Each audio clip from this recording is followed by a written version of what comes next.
Assalamualaikum warahmatullahi wabarakatuh. Halo teman-teman, di sini saya bermaksud untuk menjelaskan materi mengenai uang, bank, serta permintaan dan juga penawaran uang. Yang pertama yang akan saya jelaskan yaitu tentang uang. Pengertian dari uang itu adalah segala sesuatu yang diterima masyarakat sebagai alat pembayaran yang sah untuk melakukan transaksi jual beli barang maupun jasa. Yang selanjutnya itu ada fungsi uang. Pertama, A. Fungsi asli uang. Nah, yang pertama itu ada alat tukar uang digunakan untuk membeli barang dan jasa. Contohnya seperti masyarakat membeli makanan menggunakan uang rupiah itu. Yang kedua, satuan hitung uang digunakan untuk menentukan nilai atau harga suatu barang. Contohnya, harga buku seharga 50.000. Yang B, fungsi turunan uang. Nah, fungsinya itu untuk penyimpanan nilai, alat pembayaran hutang, pemindahan kekayaan, dan juga pendorong kegiatan ekonomi. Contohnya adalah seseorang menabung uangnya di bank untuk digunakan di masa depan nanti. Nah, selanjutnya ada jenis-jenis uang. Yang pertama itu ada berdasarkan bahan. Nah, berdasarkan bahan ini seperti uang logam dan juga uang kertas. Lalu berdasarkan lembaga yang mengeluarkan, yaitu seperti uang kartal dan juga uang digital. Yang terakhir berdasarkan nilainya, full body money dan juga token money. Nah, itu selanjutnya ada syarat-syarat uang.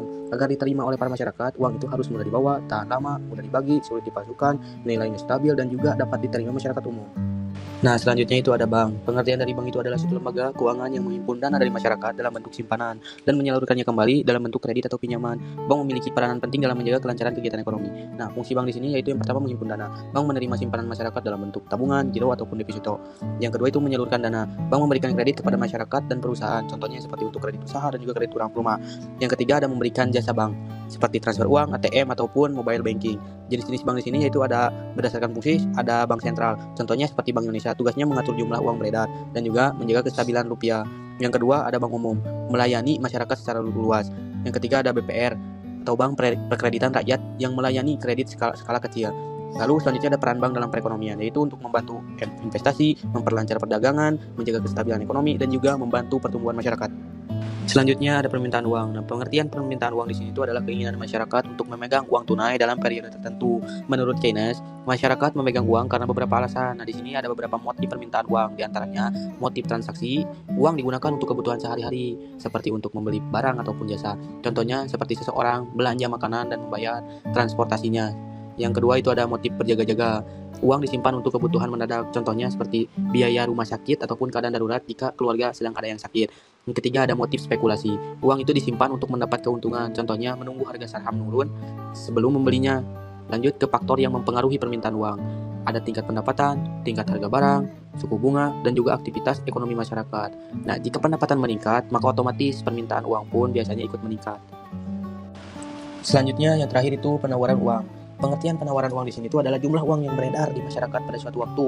Jadi jumlah uang beredar itu diatur oleh Bank Indonesia sebagai bank sentral secara langsung. Ada faktor yang mempengaruhi penawaran uang, diantaranya kebijakan moneter, suku bunga, cadangan khas, dan juga kondisi ekonomi.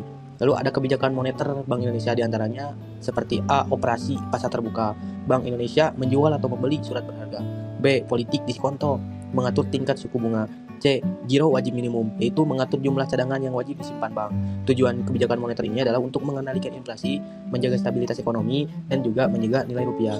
Lalu di sini tuh ada hubungan antar materi yang mencakup dari materi yang sudah saya jelaskan tadi.